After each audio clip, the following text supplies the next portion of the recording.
Petite séance de câlin quand j'arrive ce matin.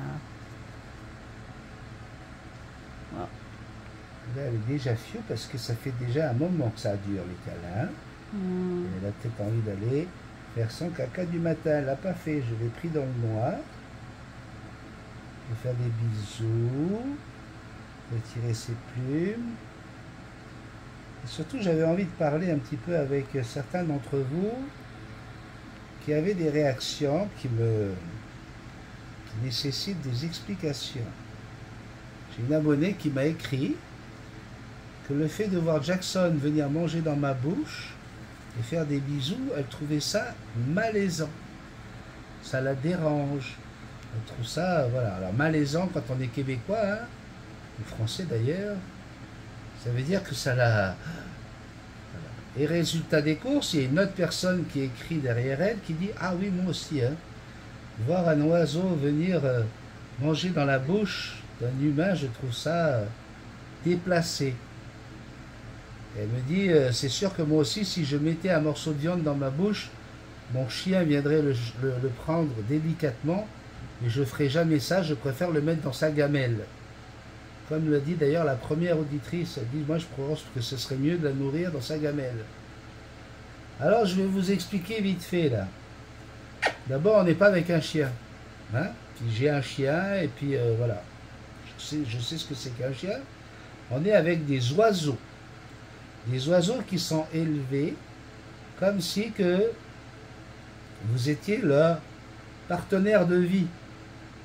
Ok? Eh bien, vous allez apprendre que dans la vie des oiseaux, du plus jeune âge, lorsqu'ils sont bébés, jusqu'à la fin de leur jour, ils vont régulièrement manger dans le bec de l'autre. C'est comme ça, c'est des oiseaux. Moi non plus, hein, j'irai pas mettre ma bouche devant un husky qui veut manger son morceau de viande crue, par exemple, tu vois. Ça, non, c'est certain que dans la vie, là, dans la nature, vous ne verrez jamais deux huskies en train de manger, à moins que c'est pour se battre pour un morceau de viande. Jamais ils vont manger amoureusement ou ils vont aller se partager comme ça à manger, hein, parce que de toute façon, ce sont des mammifères, et donc le nourrissage ne se fait pas de bouche à bouche, hein, mais avec du lait. D'accord? Donc, je peux comprendre que ce soit malaisant, hein, c'est pas là le sujet de ma vidéo. Je peux comprendre que ça t'ait gêné. Bon, pourquoi? Après, mais si tu connais un petit peu les oiseaux, et si tu décides de vivre avec des oiseaux, oui, tu peux leur mettre leur bouffe dans la gamelle, c'est ce que je fais. Hein, mais si tu regardes bien la vidéo en question, celle d'hier où je lui donne du croissant, eh bien si je mets ce même croissant dans la main ou dans une assiette, eh bien je te garantis à 350 000% qu'elle va préférer venir chercher celui que j'ai dans la bouche. Et effectivement, les oiseaux, que ce soit la maman qui nourrit son petit, ou le mâle qui vient nourrir la femelle, parce que c'est lui qui va aller chercher la nourriture pour venir nourrir la femelle dans le nid, qui va ensuite nourrir ses petits, eh bien il va faire une pâtée avec la nourriture qu'il va aller ingurgiter, que ce soit des fruits, des graines ou quoi que ce soit, pour que ce soit plus facile pour la femelle de l'assimiler. Ok? Donc, il n'y a rien de malaisant là-dedans, bien au contraire.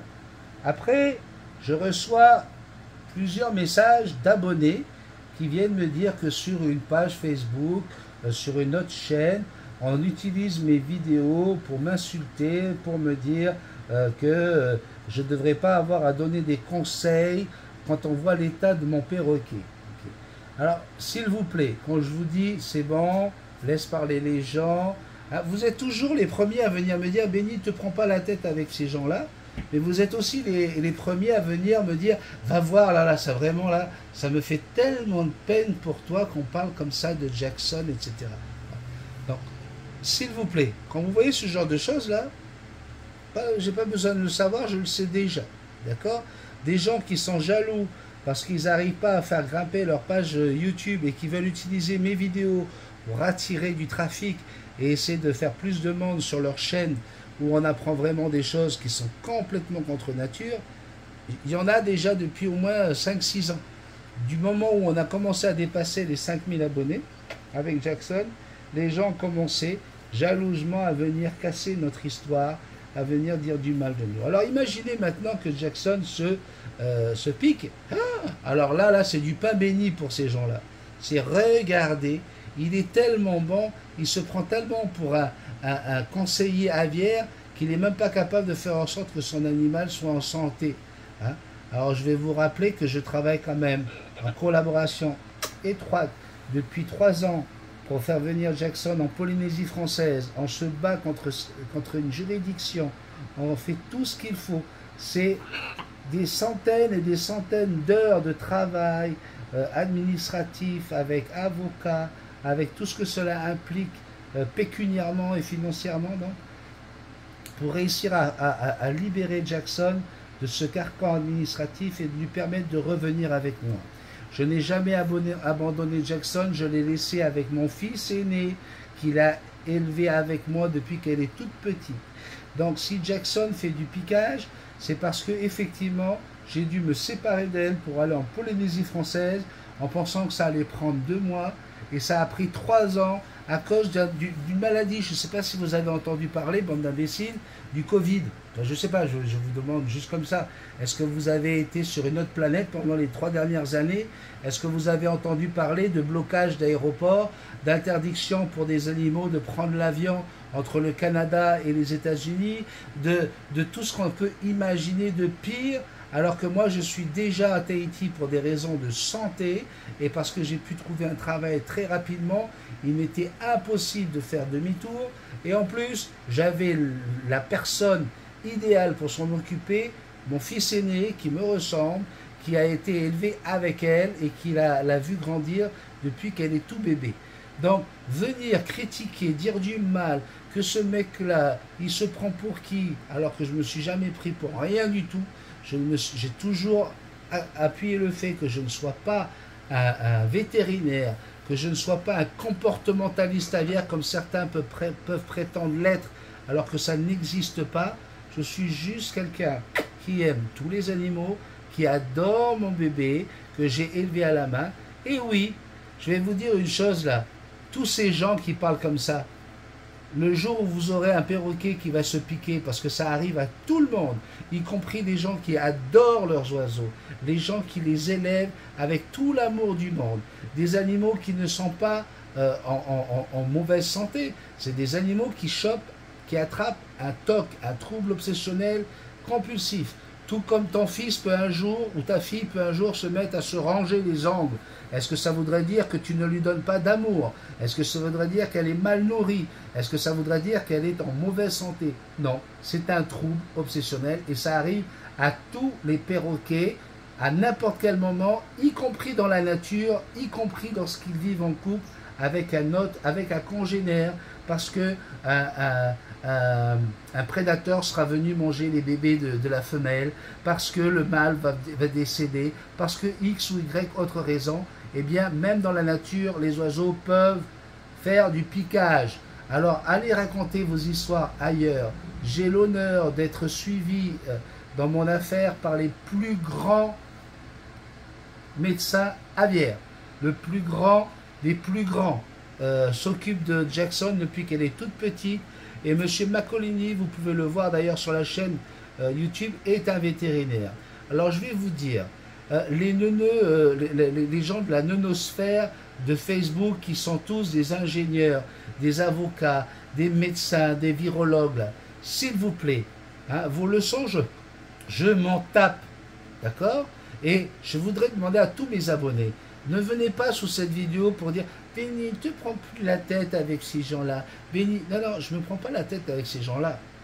Je suis en train de vous demander à vous, chers abonnés, de ne pas tenir cas de ce que vous allez lire sur ces pages.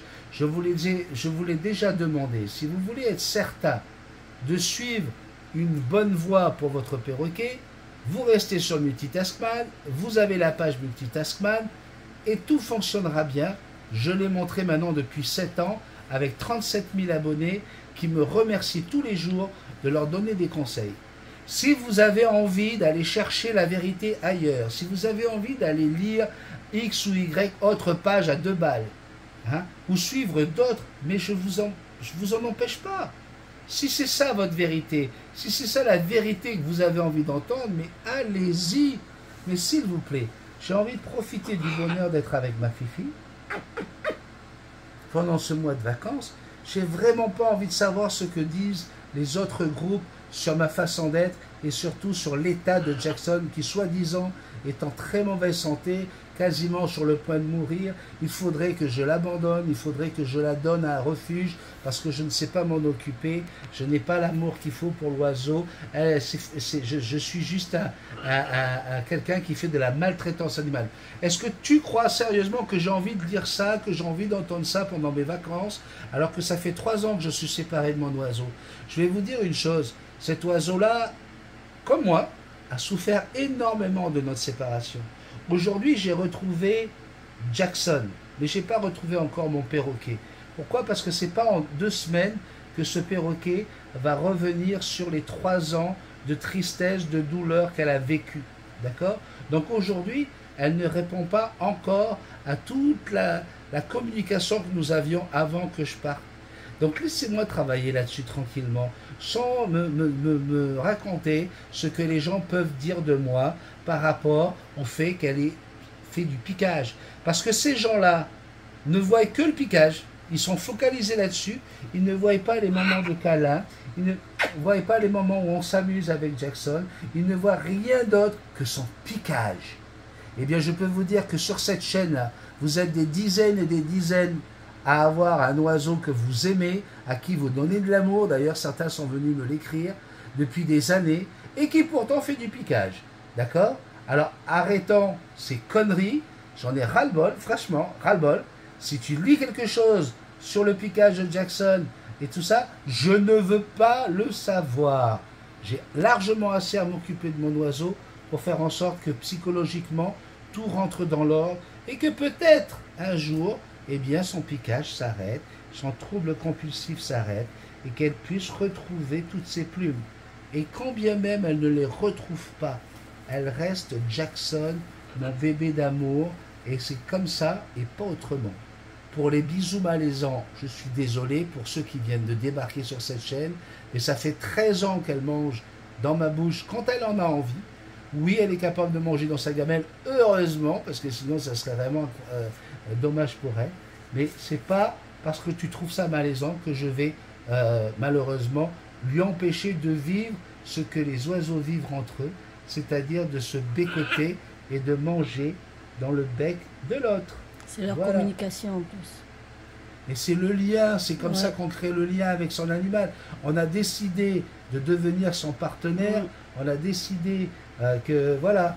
Et encore une fois, pour tous ceux qui vont dire mais de quel droit il lui empêche d'avoir un mâle? Je n'ai jamais empêché Jackson d'avoir un mâle. On lui en a proposé plusieurs et elle n'en veut pas, tout simplement parce qu'elle a décidé depuis tout bébé que j'étais celui avec qui elle voulait faire sa vie. Okay? Maintenant, après 3 ans de séparation, psychologiquement ici dans cette petite tête, il y a plein de choses qui se sont passées, plein de choses qui sont difficiles à résoudre. Lorsque vous avez eu un trouble ou un choc émotionnel après l'accident d'une personne, la disparition de quelqu'un que vous aimez, on s'entend bien que ça ne prend pas 2 semaines pour remettre les choses en place. Donc oui, c'est bien, elle ne m'attaque pas, elle ne me fait pas de mal, on est vraiment en train de recréer le lien, de le renforcer à nouveau, ok, mais ça ne va pas prendre 2 semaines. Ok? Voilà, j'avais envie de faire aussi cette petite vidéo aujourd'hui parce que depuis hier, je reçois énormément de gens qui m'envoient des screenshots d'une page que je ne citerai pas parce que ça lui ferait trop plaisir, d'un imbécile heureux qui en plus enlève les messages de gens qui viennent le contredire en lui disant mais je connais très bien Benny, on sait très bien ce qui s'est passé, au lieu de critiquer le piquage de l'oiseau, tu devrais raconter ce qui leur est arrivé depuis 3 ans, combien de temps, d'argent et de santé il a mis pour pouvoir récupérer cet animal en pleine pandémie, mais il les enlève ces messages-là parce que ça ne l'intéresse pas lui. Lui c'est que de la haine, que de la haine. Donc merci de ne plus me signaler ce genre de page, vous serez très très gentil. Je vous aime, c'est magique.